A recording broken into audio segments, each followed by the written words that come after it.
শিক্ষকদের জন্য class notes বানানো, স্টাডি মেটেরিয়াল তৈরি করা কতটা সময় সাপেক্ষ একটা কাজ, তাই না? আজ আমরা এমন একটা টুল নিয়ে কথা বলবো যা হয়তো এই পুরো ছবিটাই পাল্টে দিতে পারে। গুগলের নতুন এআই টুল নোটবুক LM। আচ্ছা, একটা জিনিস ভাবুন তো, লেকচার নোটস, বই, আর্টিকেল এই সব কিছু ঘেটে ছাত্রছাত্রীদের জন্য নতুন করে স্টাডি গাইড বা প্রশ্ন বানাতে ঠিক কতটা সময় লাগে? ঘন্টার পর ঘন্টা, তাই না?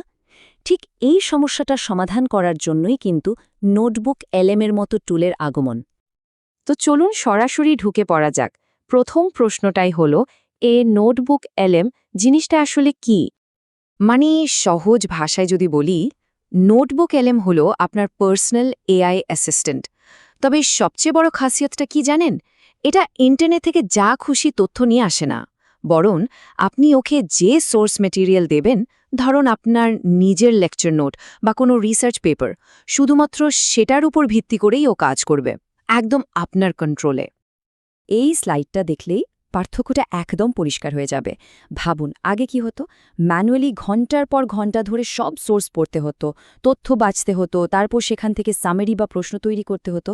আর এখন নোটবুক LM দিয়ে জাস্ট আপনার সোর্স ফাইলগুলো আপলোড করুন, প্রশ্ন করুন, আর সাথে সাথেই প্রয়োজনীয় কন্টেন্ট রেডি। পুরো ব্যাপারটা কতটা সহজ হয়ে গেল, তাই না? আচ্ছা, থিওরি তো অনেক হলো। এবার চলুন দেখি বাস্তবে একজন শিক্ষক বা একটা শিক্ষা প্রতিষ্ঠান এটাকে ঠিক কি কাজে লাগাতে পারে।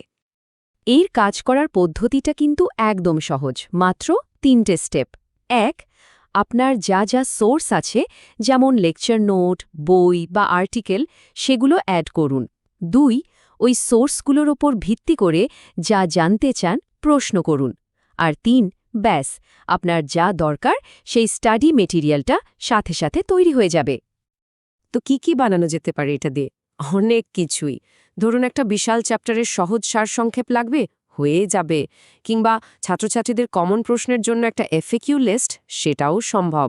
পরীক্ষার জন্য ডিটেল স্টাডি গাইড, কঠিন শব্দের মানে দিয়ে একটা শব্দকোষ, এমনকি কুইজের প্রশ্ন পর্যন্ত সবকিছুই তৈরি করা যায়।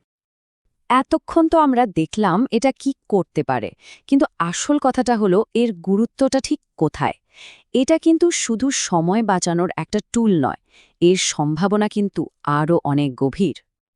এই ধরনের প্রযুক্তির আসল লক্ষ্যটা কি?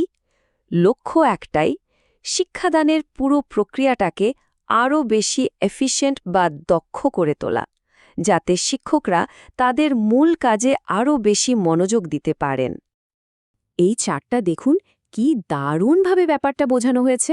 আগে যেখানে স্টাডি মেটেরিয়াল বানাতে 100 ভাগ সময় লাগত, নোটবুক LM ব্যবহার করে সেটা প্রায় 35 ভাগে নেমে আসছে। মানে প্রায় 65% সময় বেঁচে যাচ্ছে। ভাবা যায়? এই বেঁচে যাওয়ার সময়টা একজন শিক্ষক আরও কত ভালো কাজে লাগাতে পারেন। আর এই যে সময়টা বাঁচল, এর মানে কি? এর মানে হলো শিক্ষকরা এখন প্রশাসনিক কাজের বদলে ছাত্রছাত্রীদের পেছনে বেশি সময় দিতে পারবেন। তাদের প্রশ্ন শোনা, তাদের কনসেপ্ট ক্লিয়ার করা বা পড়ানোর পদ্ধতিকে আরও আকর্ষণীয় করে তোলার মতো গুরুত্বপূর্ণ কাজগুলো করার সুযোগ পাবেন। আর এর ফাইনাল আউটকাম অবশ্যই শিক্ষার মান আরও ভালো হবে। তো সব মিলিয়ে আমরা একটা ভবিষ্যতের দিকে এগোচ্ছি। প্রশ্নটা হলো, এই প্রযুক্তির শিক্ষা ব্যবস্থাকে ঠিক কোন পথে নিয়ে চলেছে? এই উক্তিটাতেই কিন্তু পুরো বিষয়টার সারমর্ম লুকিয়ে আছে। লক্ষ্যটা কিন্তু কখনো শিক্ষককে সরিয়ে দেওয়া নয়, বরং প্রযুক্তিকে একটা সহযোগী হিসেবে ব্যবহার করে শিক্ষকদের আরও শক্তিশালী করে তোলা, যাতে তারা তাদের কাজটা আরও ভালোভাবে করতে পারেন। তো সব আলোচনার শেষে একটা বড় প্রশ্ন কিন্তু আমাদের সামনে থেকেই যাচ্ছে। আচ্ছা, এই ধরনের AI টুলগুলো কি ভবিষ্যতে শিক্ষাদানের পদ্ধতিকে একেবারে আমূল বদলে দেবে? উত্তরটা কি হবে সেটা হয়তো সময়ই আমাদের বলে দেবে।